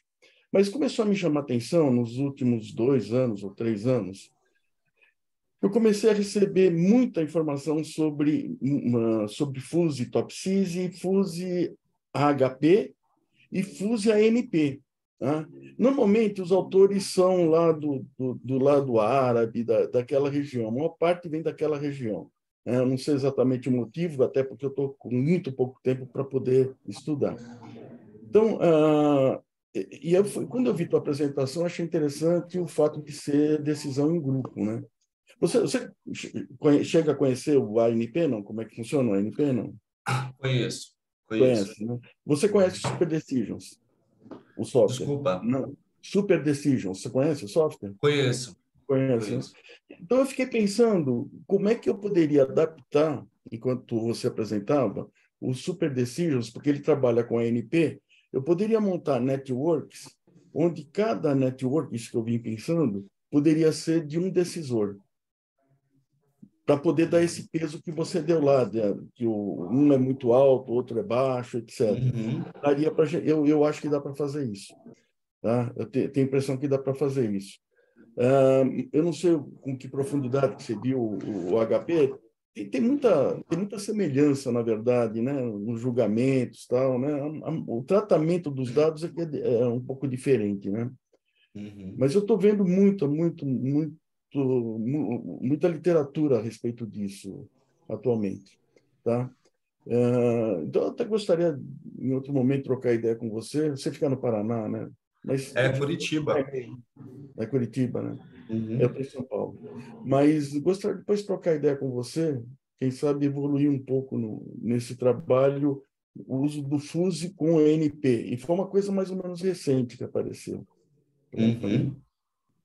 Tá bom, bacana, professor, obrigado. Eu estou à disposição, vou deixar meu contato aqui. Quando eu comecei a estudar essas técnicas, né, uns 12 anos atrás, a gente foi fazendo alguns mapeamentos e a gente viu a importância que o HP tinha, né, uma das técnicas mais usadas em tomar a decisão no Brasil e no mundo. Então, sempre é uma técnica pela qual a gente passa, que tem muitas contribuições, mas, assim como outras técnicas, tem algumas limitações, né? E aí o ANP também é uma técnica bem interessante que vem para ajudar, né, a suprir essas limitações. E em relação ao fuzzy, eu trabalho mais com fuzzy ultimamente, né? A diferença principal aqui para a gente é permitir esse uso de variável linguística, né? Porque as escalas do HP, do ANP, elas são comparativas. A gente sempre precisa comparar, né, a alternativa 1 com a alternativa 2, a alternativa 3. Isso acaba... É interessante isso para lidar com incerteza, mas isso acaba aumentando a complexidade da decisão, pode conduzir à incerteza, né? Pode requerer muito mais dados do decisor, isso pode acabar limitando o número de alternativas, o número de critérios. Aí, em função disso, eu não tenho trabalhado muito com essas abordagens. Durante o mestrado, quando eu fui fazer esse mapeamento, eu vi que o Fuzzy TOPSIS e o Fuzzy HP eram as técnicas mais usadas para seleção de fornecedores. Então, eu fiz uma comparação sobre essas técnicas e eu vou passar para o senhor também, se o senhor quiser dar uma olhada. Foi um trabalho que acabou tendo uma repercussão, assim, ele é tido como o 4º trabalho mais citado no mundo sobre Fuzzy HP. Então, a gente tem trabalhado fortemente com isso, são técnicas que eu gosto bastante, e aí eu estou à disposição se o senhor quiser trocar sobre isso. Muito obrigado. Parabéns, viu? Gostei muito do teu trabalho. Muito bem. Discussões muito pertinentes, né? E é uma pena que o tempo vai indo embora. Temos mais 2 trabalhos aí, mas acho que vale a pena, né, Alberto e Francisco, realmente continuar essa discussão, troquem contatos e avancem, né? Porque podem surgir novas pesquisas aí, né? Bom, Desculpa, diga, você Francisco. pode me dar uns 30 segundinhos? Pessoal, Sim. eu queria aproveitar a oportunidade aqui para fazer a divulgação de uma chamada de um periódico que eu estou trabalhando como editor, e a gente está lançando uma chamada sobre redes neurais e lógica fuzzy. Se vocês conhecerem pessoas aí que trabalham nessas áreas, eu vou deixar o link aqui no chat, e agradeço a atenção, peço desculpas aí pela interrupção. Imagina, imagina. É sempre bem-vindo. Então tá aí o endereço, tá? Que o Francisco disponibilizou. Vamos entrar lá e dar uma olhada. Lucas, vamos para o próximo, né? Agora, o nosso terceiro trabalho aqui, deixa eu só pegar aqui a programação.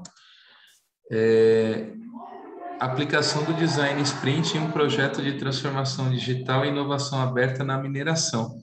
Esse é um trabalho interessante também, Lucas, pelo perfil dos autores, né? Exalc, USP e Mackenzie. Temos um trio aqui, né? Eu passo a palavra para você. E quem faz a apresentação é Marcelo Eustáquio, correto? Aliás, quem debate, né? Quem faz a apresentação é sempre o Lucas. Vai lá, Lucas. Eu vou começar então aqui o vídeo do trabalho do Marcelo.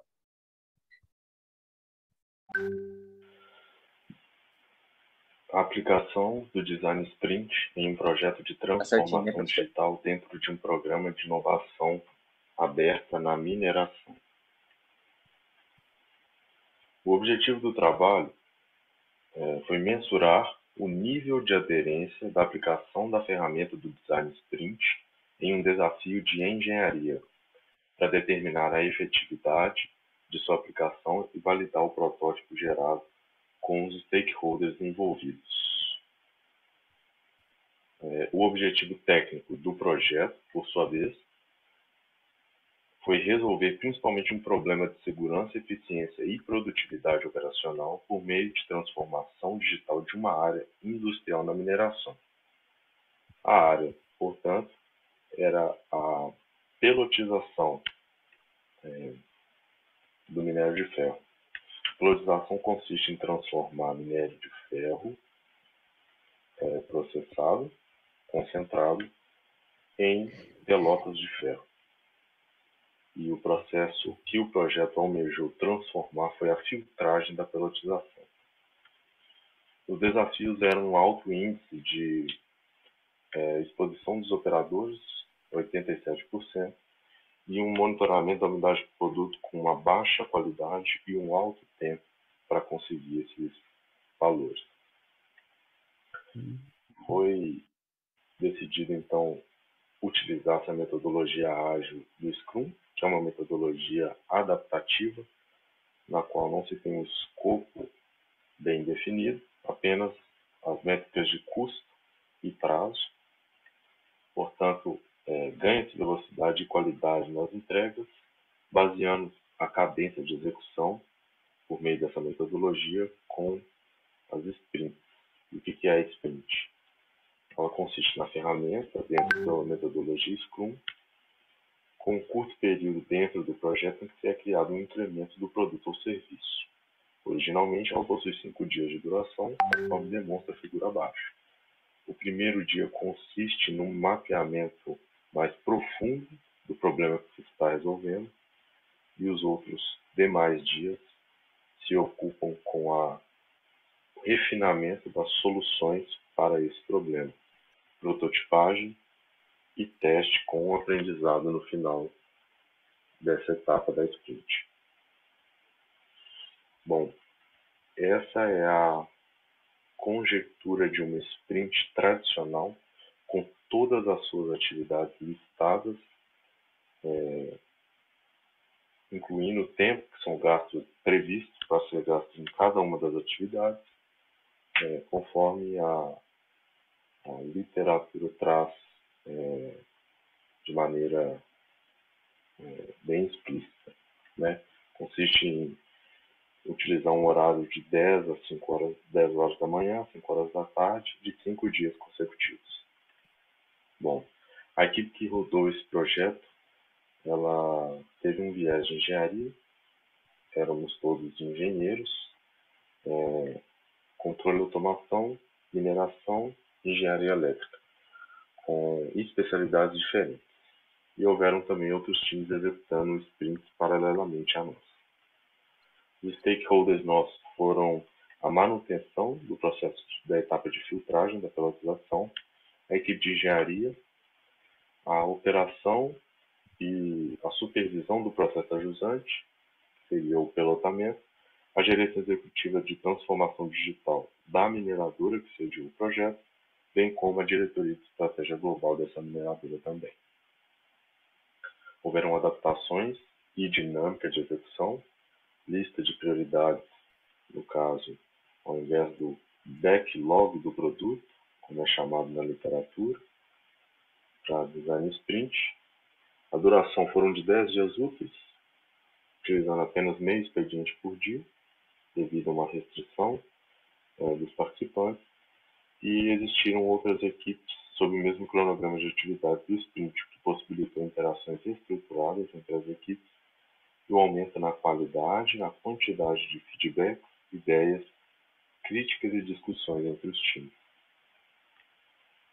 Bom, esse foi o detalhamento dos 5 primeiros dias da sprint adaptada que foi feita com relação ao projeto.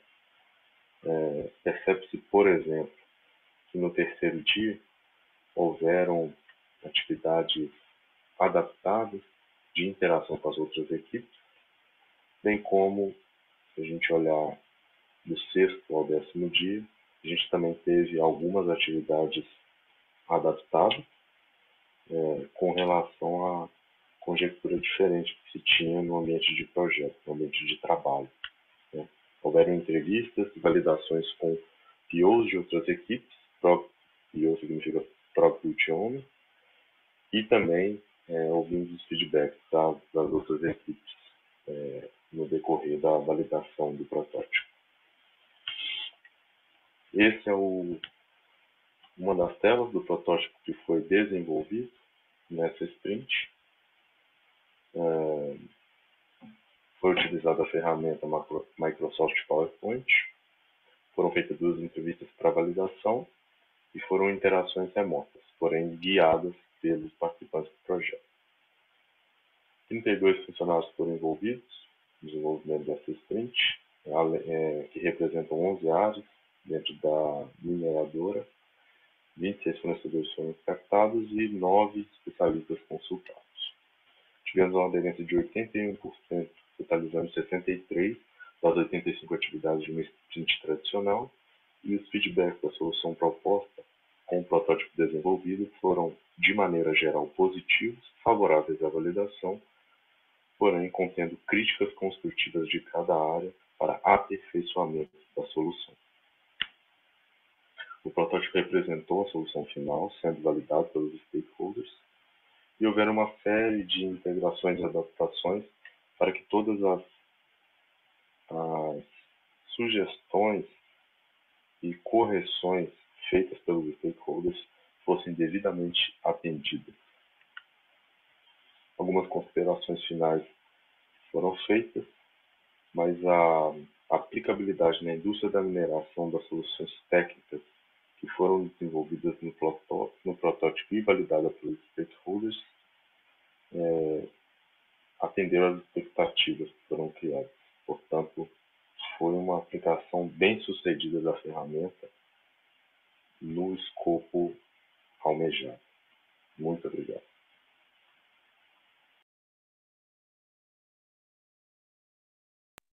Muito bem, vamos lá.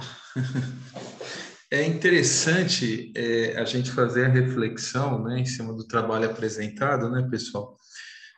A gente sabia que as tecnologias da informação elas iam se tornar cada vez mais transversais e entrar em várias áreas de conhecimento, né? Eu sou professor também, além de dar aula no INSPER, dou aula também nos programas de MBA do Einstein, na Escola de Gestão da Saúde, e lá a gente tem discutido muito como as tecnologias estão impactando tomadas de decisão, elas estão impactando a atuação profissional dos médicos, né? Que ele deixa de ser aquele agente que atende o paciente apenas, né? E é muita coisa, mas ele passa também a captar uma série de informações valiosas para toda a cadeia da área da saúde, né? Então, não à toa nós temos 2 trabalhos aí super relevantes falando de tecnologia, né? Vamos abrir então para quem quiser fazer pergunta para o Marcelo. Fiquem à vontade, Alberto, Francisco, né, que são, pelo que a gente viu, são mais da área de tecnologia, Vanessa, Claudirene. Alguém tem alguma pergunta? Na verdade, o meu comentário é muito perto do seu aí, Leandro, porque eu trabalho na Local Web hoje, eu sou gerente executivo aqui de M&A, né, de fusão e aquisição. Ah, E que tem uma coisa legal. muito interessante que também sou INSPER, sou uma 15 INSPER aqui, tenho Opa, um pezinho nas 2 escolas. somos colegas. No INSPER eu sou mentora lá do REP, lá da administração, sabe? Mas o Sim, que eu ia sim. comentar era em relação a o quanto que essas metodologias que a gente usa aqui em TI direto, né? Que é metodologia ágil, Scrum, Squads, né? POs, né? Como o Marcelo comentou aí, né? Quanto que está descendo para outras áreas, né? Porque eu jamais pensaria em usar numa indústria de mineração, né? Acho que para mim eu estou aqui pensando, né? Essa aplicação. É mais um comentário, né? Achei bem bacana o seu trabalho, Marcelo. Obrigado, Claudirene. Até Realmente, pegando. só Desculpa, Marcelo. complementar, professor Leandro, Não, é que eu ia só pegar um gancho na pergunta dela, né? Assim, aí vou te pedir para você responder as duas. O que que te motivou a olhar para esse setor, que é um setor mais tradicional, assim, mais já de longa data, não é um setor como de inovação, né? Mas foi super interessante a tua aplicação. Aí pode responder, por favor. então, eu não ouvi direito a primeira parte da pergunta da Claudirene, na minha internet deu uma falhada aqui, mas comentando sobre essa questão da aplicação na mineração, Sim, eu estou inserido nesse setor desde a época da graduação, né? certo. Porque a minha engenharia de formação lá na Universidade Federal de Ouro Preto, ela já sai com um viés de mineração. Então, a gente, querendo ou não, Muito legal. já anda meio que alinhado com as atividades desse setor. E a ideia da aplicação dessa ferramenta dentro da mineração é uma iniciativa, igual a Claudirene mencionou, que está se espalhando, está ficando cada vez mais comum. As mineradoras, que é o setor que eu trabalho, abrirem formalmente divisões inteiras, departamentos, gerências executivas e até diretorias globais para tratar desses assuntos de maneira generalizada dentro da empresa. Então, seja você da área de TI dentro da empresa, ou da engenharia de campo, né, ou da engenharia de projeto, tudo dentro da mesma empresa, existem agora departamentos que auxiliam só na parte metodológica para desenvolver melhor todas as atividades nesse sentido, entendeu? Nesse caso particular, foi um programa de inovação, né, que foi lançado, uma primeira turma, vamos dizer assim. Então, além de ser uma coisa nova, também era experimental para a mineradora. E aí existiam algumas regras no sentido de forçar a gente ir para o caminho da inovação, entendeu? A gente não repetir coisas que já tinham sido feitas. Existia uma consultoria, né, vamos dizer assim, uma empresa que tratou só da parte de metodologia. Então, o nosso bate-papo com a empresa, a nossa relação com a empresa mineradora, podia ser estritamente técnico, porque existia uma terceira pessoa lidando com a parte metodológica, organizando, orquestrando toda essa Uhum. relação. Perfeito. Claudirene, eu não sei se, de repente, na fala do Marcelo ele já respondeu a sua dúvida, que ele falou que teve a interrupção, mas faltou algum ponto. Se você quiser voltar à dúvida, a tua pergunta, fique à vontade, Não, tá? ele até complementou, porque o que eu ia perguntar é se ele teve algum apoio metodológico, porque a gente está Uhum. acostumado a fazer isso em TI, né? Quando vai para a indústria, ainda mais numa indústria tão específica, mas ele já respondeu que teve uma consultoria, né? Que isso com certeza ajuda na implementação do método, Sim, né? sem dúvida, Bacana. sem dúvida. Muito bom, parabéns. Não, obrigado, obrigado. Acho que outra reflexão importante, né, pessoal, quando a gente está falando de tecnologia, é pensar também o papel das pessoas, né? Que a gente olha muito assim, tecnologia enquanto tomada de decisão, o que que agrega para o negócio, mas esse aculturamento, né, essa adaptação de pessoas é algo super importante, né? E eu imagino, Marcelo, que num setor tão tradicional, que assim, provavelmente os processos estão muito estruturados de longa data, você chegar com uma tecnologia nova e falar para a turma, olha, agora a gente vai usar a ferramenta assim. A pergunta é, teve algum impacto, alguma resistência? Como é que foi essa adaptação de uma empresa, não sei se a gente pode usar a palavra clássica de mineração, a uma tecnologia tão disruptiva? Você pode comentar um pouquinho, por favor? Claro. É, Bom, a proposta do programa, né? Quando a gente entrou, foi um programa de curta duração, né? Foram 8 meses ali, mas Certo. trabalhando dedicadamente, né? Cada equipe com seu desafio. Eram 3 participantes por desafio, 30 participantes. Mas esse programa ele foi montado ao longo de 2 anos antes da gente entrar.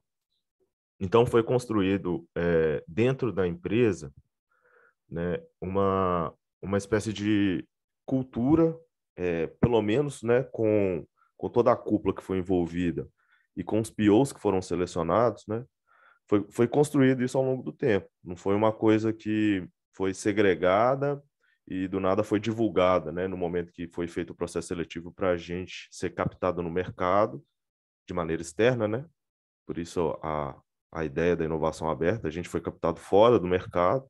Muitos de nós trabalhávamos em outras empresas, saímos dos nossos empregos e fomos participar desse programa aí dentro dessa mineradora.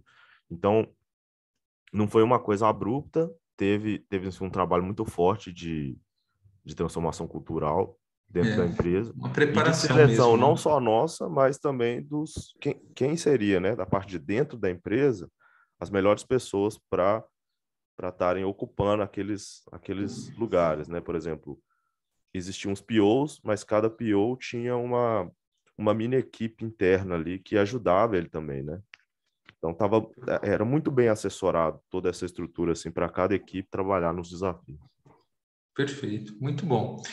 Bom, a gente gostaria de explorar mais, mas até em função do horário, temos, né, mais um trabalho, né, agora sim do Alberto e da Claudirene. Então, assim, agradeço, viu, Marcelo? Excelente apresentação também. E aí, Lucas, vamos fechar com chave de ouro, né? Vamos, desculpa, Marcelo, não ter conseguido participar da discussão do seu trabalho aqui, que surgiu uma emergência que eu não consegui escapar, peço desculpas. Eu até pedi obrigado, professor Leandro, por ter coberto essa parte do debate aqui, Imagina. que realmente surgiu uma situação que mais já deu certo já. Eu Não, imagina.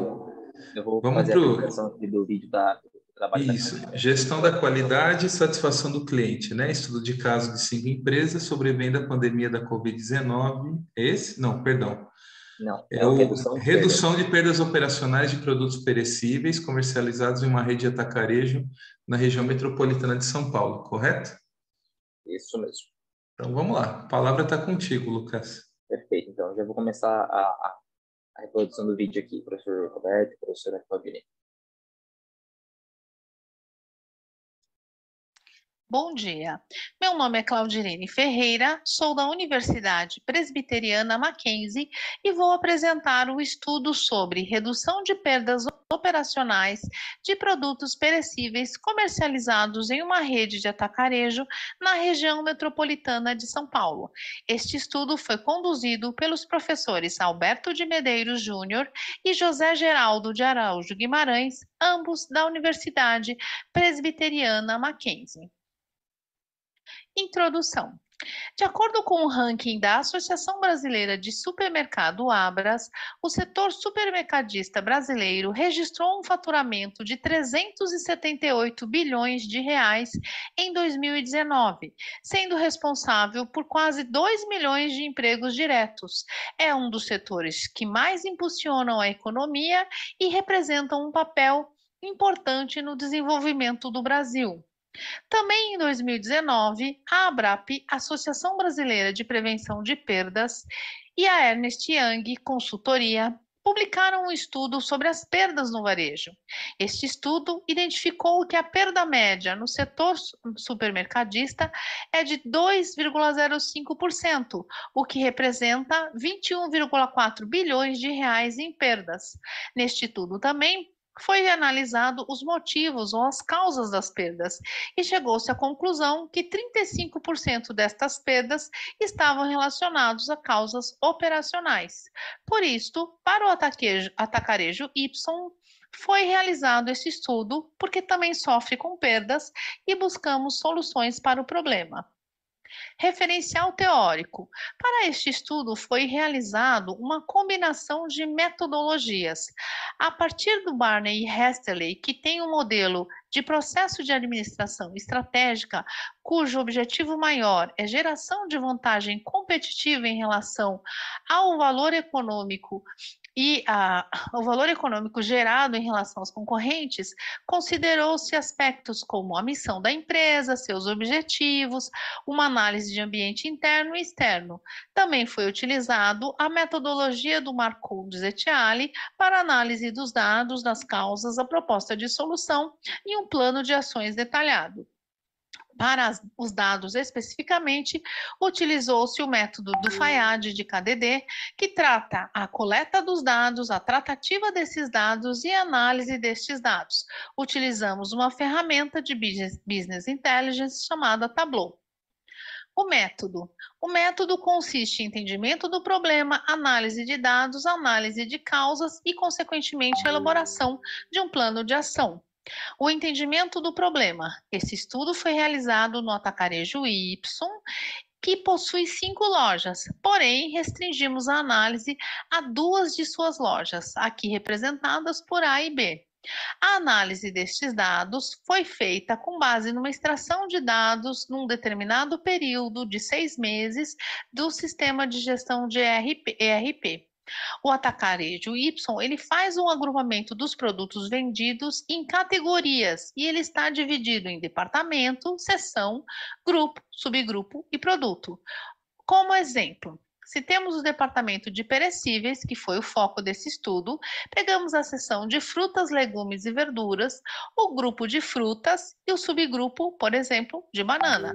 Dentro do subgrupo de banana, teremos a venda de produtos banana nanica, banana prata, banana maçã. Essa divisão, ela é realizada para facilitar a gestão de um supermercado, principalmente essas questões de perecíveis. Também foram analisadas as quebras ou as perdas em quantidade, quilo, unidade ou peça, e quebras ou perdas em reais, sabendo-se o motivo desta quebra. A quebra ou a perda acontece quando a venda do produto é inviabilizada, representando uma perda financeira e, consequentemente, um desperdício. Também foi analisada a causa dos problemas. Chegamos em plano de ação que contempla 3 pilares: a refrigeração, e aí considerou-se a refrigeração interna e externa, ou seja, do ambiente, utilizando equipamentos de climatização, e dos produtos, colocando os produtos em equipamentos que facilitem essa conservação, por exemplo, o morango dentro de refrigeradores. Desta forma, com uma temperatura mais baixa, tem-se uma melhor conservação das frutas, legumes e verduras. Também se propôs o estabelecimento de relatórios que facilitem o acompanhamento da validade do produto, criando conceitos como data crítica, quando o produto está perto de vencer, e data curta, quando o produto tem um pouco mais de validade. Foi recomendada a verificação dos produtos nas gôndolas e a realização de saldões de produtos que ainda estão bons para o consumo, mas perto da data de vencimento. Também foi sugerido que se utilizem dashboards para fazer a gestão do dia a dia, uma vez que os relatórios do RP não trazem muita flexibilidade, e o reforço para os colaboradores de conceitos como gestão de estoque. Como resultado, espera-se uma melhora na vantagem competitiva do atacarejo Y, também uma redução do índice de perdas e um aumento da venda de perecíveis, em ao menos 5 pontos percentuais. Também espera-se que o cliente tenha uma melhor experiência, uma vez que o ambiente estará mais agradável com a refrigeração. Conclusão. Este estudo teve como objetivo analisar as perdas de produtos perecíveis no atacado Y, tendo como base uma pesquisa realizada pela Associação Brasileira de Prevenção de Perdas. Utilizaram-se várias metodologias e uma plataforma de Business Intelligence que permitiu o desdobramento de várias análises. Foram feitas análises considerando a estrutura mercadológica de categorias como departamento, seção, grupo, subgrupo e produto, e foi proposto um plano de ações englobando aspectos como refrigeração, através de instalação de equipamentos para refrigeração de produtos e da refrigeração das lojas, a parte de gestão de estoques e controle de validade. Também foi um estudo que permitiu que a empresa observasse a importância da gestão de dados e capacidade analítica para melhor entendimento do negócio e tomada de decisão. Aqui estão as referências, caso desejem maiores informações. Muito obrigada. Muito bem. Vamos lá, né, Lucas? Bom, parabéns, professora Claudirene, professor Alberto. Acho que era o professor Alberto, né, professor Leandro, que estava junto com a... Eu até ia perguntar, Claudirene, que eu vi lá Marcondes, deve ser a professora Lilian, né? A referência. Exato. Eu participo de algumas bancas do mestrado profissional, a convite da própria Lilian, do professor Aderito e do professor Adilson, né? E aí eu te perguntar se, até pelo fato do professor Alberto ter mencionado, é um produto de mestrado profissional, o seu artigo. Isso, é um mestrado profissional, exato. Excelente. Então, Lucas, faça suas considerações, por gentileza. Desculpa, só antes do... Perdão, professor Alberto, fica à vontade. Vocês vão perceber que é um formato diferente. O Lucas, eu sei que... Desculpa, o Leandro, eu sei que o Leandro tem participado de bancas lá com a Lília, com Caldeira, com o Aderito, mas é um formato diferente. Talvez vocês estranhem um pouco a visão acadêmica, tá? Só esse comentário. Até me permita complementar, professor Alberto, diferente, mas muito bom, viu? Porque ele acaba levando, Lucas, para um resultado muito aplicado, que eu acho que é uma premissa de um mestrado profissional, sabe? Então, é realmente muito interessante. Acho que vale a pena até o pessoal depois procurar o professor Alberto e a Claudirene para conhecer, porque me parece que está muito alinhado às demandas da CAPES e aos interesses de carreira dos alunos. Então, é bem bacana. Parabéns aí pelo trabalho que o Mackenzie está fazendo. Eu não quero cortar mais o Lucas, então, no final, Lucas, depois eu comento um pouco mais. Fica à vontade, professor. Fica à vontade. Temos aí mais 7 minutinhos, né, professor Leandro? Então, mas vamos lá, Lucas. Se o senhor me permite fazer um complemento ao seu complemento, professor Leandro, porque eu tive a oportunidade no primeiro semestre de participar de auditoria de uma turma do professor Fábio Lotti, de mestrado profissional. E eu tive essa mesma percepção que você teve, professor Leandro, na hora que eu estava lendo o trabalho da Claudirene e do professor Alberto, da aplicabilidade do modelo que eles estão sugerindo, né? Perfeito. Porque essa é uma grande percepção que eu tive, né? Eu sou do mestrado acadêmico, né? E dá para notar claramente assim o foco, o escopo da pesquisa e principalmente os objetivos que a pesquisa tem, né? Que ela é muito mais aplicável dentro das organizações do que, por exemplo, o mestrado acadêmico, que é muito mais voltado para teorias e embasamentos, né? Então dá para a gente notar bastante essa diferença. E foi um trabalho, assim, embora muito simples de entender a estrutura do trabalho, né? Assim, mas ele é muito complexo, né? E com certeza trariam benefícios muito relevantes eu imagino que não somente para para o atacarejo que vocês usaram como objeto do estudo, mas também como o setor, né? Tanto é que você fez essas ponderações no trabalho dos níveis de perda, não somente no mercado, mas em todo o setor, né? Que os valores absolutos que são perdas extremamente relevantes, né? Se colocar isso na ponta do lápis, cada um dos mercados ou dos atacarejos que fazem esse tipo de gestão é bastante dinheiro que se vai, que poderia muito bem ser utilizado em outros tipos de investimentos, né? Em outros tipos de inovações e etc. A minha pergunta ela vai bastante nesse sentido, Claudinene e professor Alberto. Se o mercado, mercado não, a gente não pode chamar esse termo, né? Mas o atacarejo que vocês utilizaram como objeto de pesquisa, eles já estão implementando essas proposições que vocês fizeram, ou eles ainda estão numa fase de relutância ou de análise dessas propostas? Eu queria ouvir assim, o quanto quão aderente A Claudilene responde. o quão aderente o mercado tá disposto a implementar essas proposições que vocês fizeram. Esse é um questionamento. Na verdade, eu queria fazer. É engraçado você se ouvir, né? Você grava e depois você se ouve e fala, nossa, quanta coisa que eu pensei quando eu fiz esse trabalho. Pois é. Tem um ponto aqui, quando a gente fala de mestrado profissional, né? Eu optei pelo mestrado profissional por conta de ter alguma atividade mais prática mesmo, né? E tem um ponto adicional aqui que, assim, o varejo, tradicionalmente, ele já não vamos assim, tão orientado à metodologia como é uma indústria. Eu sou engenheira química, trabalhei muitos anos na indústria e depois fui trabalhar muitos anos no varejo. Eu trabalhei mais de 10 anos numa grande rede varejista mundial, né? Diria que é a maior rede varejista do mundo, foi onde eu trabalhei durante 10 anos. E é muito clara essa diferença entre estrutura de processos, né, que a indústria está acostumada a, versus o varejo, que é muito dinâmico e responde rapidamente essas demandas de mercado, né? Então, assim, foi um desafio adicional, tentando resgatar a sua pergunta, trazer alguma metodologia para uma indústria que normalmente não tem costume de, entendeu? Então, eu tive que ser muito cautelosa e não dar um arcabouço extremamente metodológico, porque para o varejo o que interessa é vender. Então, ele quer essa rapidez, essa fluidez, essa agilidade, né? E às vezes quando você vem falar de teoria, né, o método X, o método Y, aí dá a impressão que você está engessando a empresa, né? No geral, entendo que eles estão aplicando algumas das sugestões que eu dei, mas não foram todas, porque algumas, quando você fala de instalar equipamentos, passam por investimentos, né? Então, não é só uma questão de adotar uma prática de gestão de estoque, que isso é tranquilo, né? Melhoraram lá os dashboards lá no BI, né? E tudo mais, mas, assim, tem coisas que seriam necessários outros investimentos, né? E eles, na época, né? Isso já tem um tempinho que eu fiz esse trabalho, né?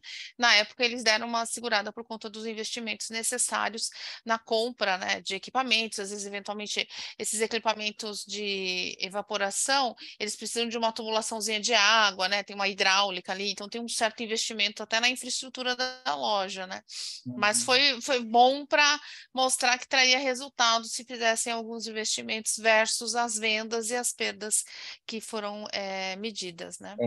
Realmente esse ponto que você tocou é muito interessante, né, professor Leandro, professor Alberto e demais colegas, porque isso vai muito ao encontro do que eu comentei dessas diferenças da aplicabilidade dos métodos que o mestrado profissional, traz frente aos insights teóricos que o mestrado acadêmico busca produzir, né? E mesmo assim existe, igual você comentou, né, Claudirene, que não, acho que não somente, né, nesse caso específico, mas acho que eu poderia dizer de uma maneira geral que o quanto as empresas ainda elas são relutantes em fazer aplicações, mesmo que investimentos, não sei o quanto, porque pelo que eu li do seu trabalho, você sugere principalmente 3 proposições, né, que são a instalação dos refrigeradores, tanto na loja quanto nos produtos, a uma gestão de estoque mais eficiente e a gestão da validade mais eficiente, né, através dos dashboards, usando aplicativos de BI, etc.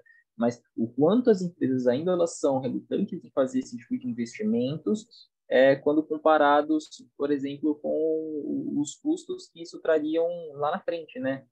Porque, querendo ou não, a redução dos custos dessas perdas se você colocar na ponta do lápis, isso vai sair quase que o investimento que você faz nesse ponto zero atualmente seria quase de graça lá na frente, né? Porque essa redução dos custos compensaria depois o investimento inicial que você faria, né? Como as empresas, mesmo estando assim, sendo sugerido através de um mestrado profissional, como as empresas ainda elas são relutantes para fazer esse tipo de investimento. E aí, professora Barta, também queria ouvir um pouquinho do senhor, da sua experiência também, e eu acredito que esse trabalho, eu queria ouvir a opinião do senhor, mas ele também possui proposições não somente para esse mercado, para esse atacarejo específico, né? Eu acredito que essas proposições, não somente essas, mas as proposições, os insights que o trabalho trouxe, eles poderiam também ser relevantes para o mercado como um todo, porque, querendo ou não, o mercado de atacado e varejo no Brasil, eu acredito que seja um dos maiores em números absolutos, em números relativos, em relação ao PIB, e eu acredito que essas perdas elas são extremamente relevantes no bolso, no final das contas, né, professor Alberto? É o seguinte, claro que pode, mas o objetivo no nosso curso não é generalizar. O que acontece é que, ao contrário dos programas acadêmicos, no programa acadêmico, o dono do tema é o orientador. Tá? Eu ouvi você falando que eu não sei não ouvi quem é teu orientador, mas o Lucas tem que trabalhar para os temas que o orientador tem afinidade. No mestrado profissional, ao menos no nosso, não é assim. Tá? A Claudirene fez um trabalho sobre perdas em frutas. Eu tô com um que está fazendo um artefato para melhorar o processo de seguro, de cálculo de prêmio de seguro. Ele já vai defender agora. Tem outro que desenvolveu também um artefato como uma interface, não sei se vocês conhecem, para o ITIL, para poder facilitar o trabalho do ITIL. Esses até estão mais na minha área, estão na área de TI. Mas eu tenho um outro, que é diretor de uma grande empresa de tecnologia de informação, que o trabalho dele está sendo sobre plano de carreira. E eu estou orientando. E não tem nada a ver com tecnologia. E eu não domino também plano de carreira, né? Então, o que acontece? O dono do projeto, o dono do tema, é o aluno. E ele faz especificamente para aquela empresa, para aquele problema dele. Tá? E nós conhecemos o método, nós utilizamos o método, já estamos há algum tempo aí. Demorou muito, porque eu já estou com 17 orientados, mas começou em 2017. Né? E nós estamos formando muita gente, felizmente. E aí, esse é um ponto importante. Não existe no nosso programa a necessidade da generalização. Tá? É claro que serve. Então, eu vou procurar rapidamente contar uma história aqui, que ele até está do outro lado aqui da parede.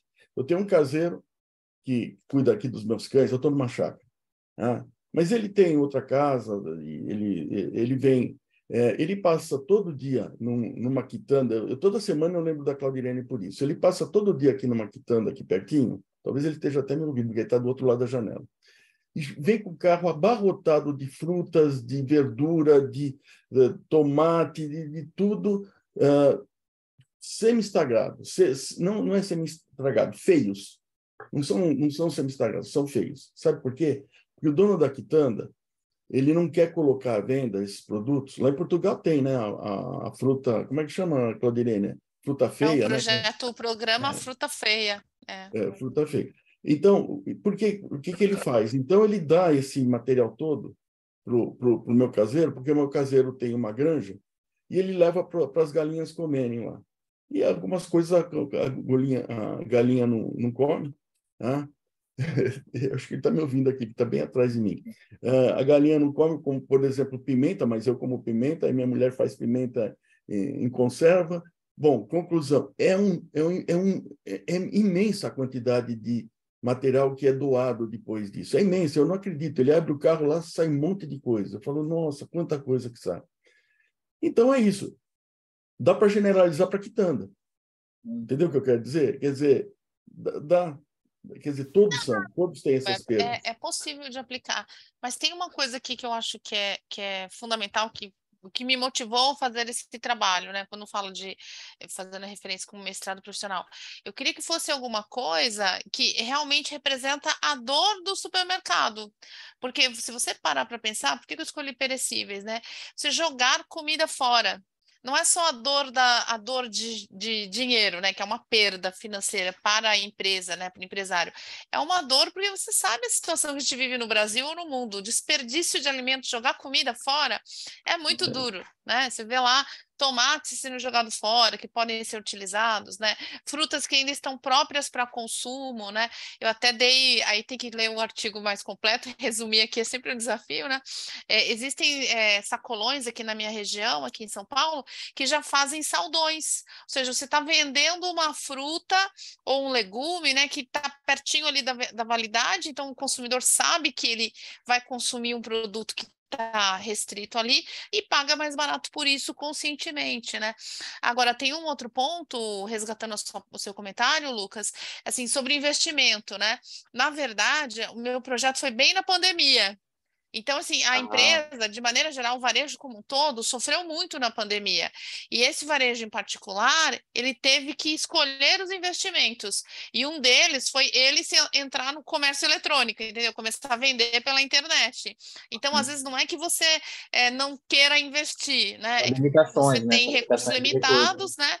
Em vez de investir na loja física, ele investiu, né, em tempos de pandemia, na loja virtual, para poder continuar vendendo, né? Mas de forma que ele fazia o pedido lá e entrega na casa do cliente, né? Então são escolhas, né? Mas a gente teve esse impacto aí por conta da pandemia. Realmente a pandemia deu uma bagunçada aí no plano que a gente tinha de estudo. São os mesmos pontos de atribuições que eu comentei no trabalho da Vanessa, né? Que foi que ela desenvolveu o trabalho dela todo no contexto da Covid, né? E acho que os comentários eles são profícuos aqui também. Professor Leandro, eu acredito que eu estou satisfeito com os comentários, com o debate, acho que a gente está com uma questão de limitação de tempo, né? Sim. E aí, só para encerrar, pessoal, em função do horário, né? Eu acho que assim, a Claudirene, perdão, foi muito feliz no comentário. Vale a pena, quem não leu os artigos, fazer a leitura, né?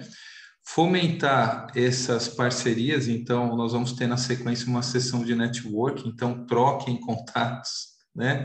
Conheçam a metodologia do Mackenzie, que é bem interessante, e eu vou pedir a todos que não deixem também de avaliar, né? Que avaliem a sessão também, porque isso nos ajuda a aprimorar os processos do SEMEAD, né? Não é à toa que chegamos a 25 anos, né, Lucas? Então, tem muita coisa para crescer e para ampliar aí que vem os próximos... Mais velho do que eu, inclusive.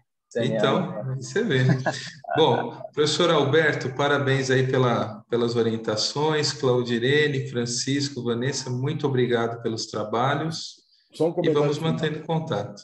A metodologia que usamos é do Mackenzie, mas é conhecida pela CAPES, tanto que nós conseguimos subir nossa nota, né? Então... Sim, sim. O programa é super bem avaliado, né, professor Alberto? Diga-se de passagem. Perfeito. Mas é isso, pessoal. Muito obrigado pela atenção de todos. Uma ótima sexta-feira, uma boa continuidade do evento, excelente fim de semana. Lucas, valeu pela parceria de sempre. Obrigado, professor Leandro. Obrigado, professora. Nos vemos na FIA. Alberto, professor Francisco, professora Vanessa. Foi muito proveitoso, passo as palavras para as professoras minhas também. Agradeço pela experiência que vocês me passaram, comentei no começo, né? Foi a minha primeira experiência como debatedor de um grande evento como o CNA, então foi muito legal para mim também. E só agradecer e desejar a todos aí um bom fim de evento e um bom final de semana. Acho que não sei se já está cedo ainda para desejar um bom Natal, um bom Ano Novo, mas já estamos aí nos finalmente do ano, né? Então, obrigado por isso, pessoal. Obrigado. Valeu, pessoal. Muito obrigado, gente, obrigada, tá? Obrigado. Tchau, tchau. Tchau.